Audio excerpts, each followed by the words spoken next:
Shabbat Shalom, les parashot, Vayakel Pikoudé, semblent être une répétition de ce qu'on en a vu dans Trouma Tetzavé.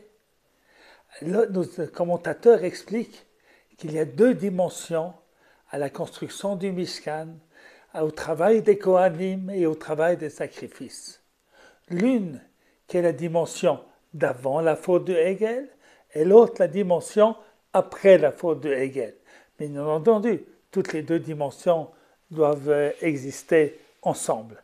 La première dimension, c'est la possibilité de sanctifier le monde de la matière. Tous les travaux qui sont interdits Shabbat sont les travaux qui ont servi à la construction du Mishkan.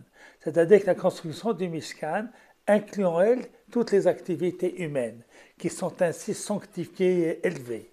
Et c'est ainsi que les sacrifices, ce que les hommes font pour eux, on le sanctifie en le faisant comme sacrifice. Ça, c'est la dimension qui était avant le chet du Hegel.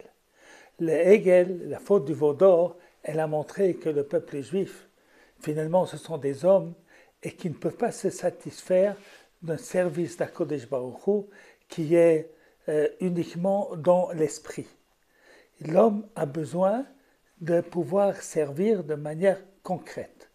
Et c'est ainsi qu'il ne peut pas se suffire de la foi en Akodesh Baruch Hu qui a créé le monde et qui nous a sortis d'Égypte, mais il a besoin de faire un service, un avoda au maître du ciel et de la terre.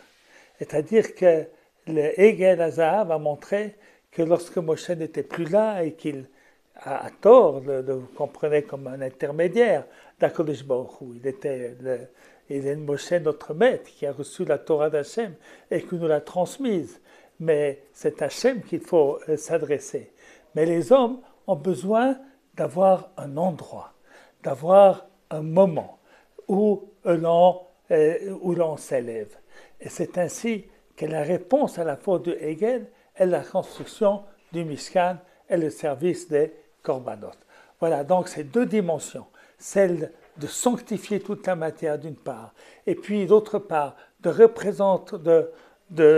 donner à l'homme la possibilité d'exprimer physiquement, matériellement, ce qu'il ressent dans son amour pour HaKadosh Baruch Hu. Voici les deux dimensions du Mishkan.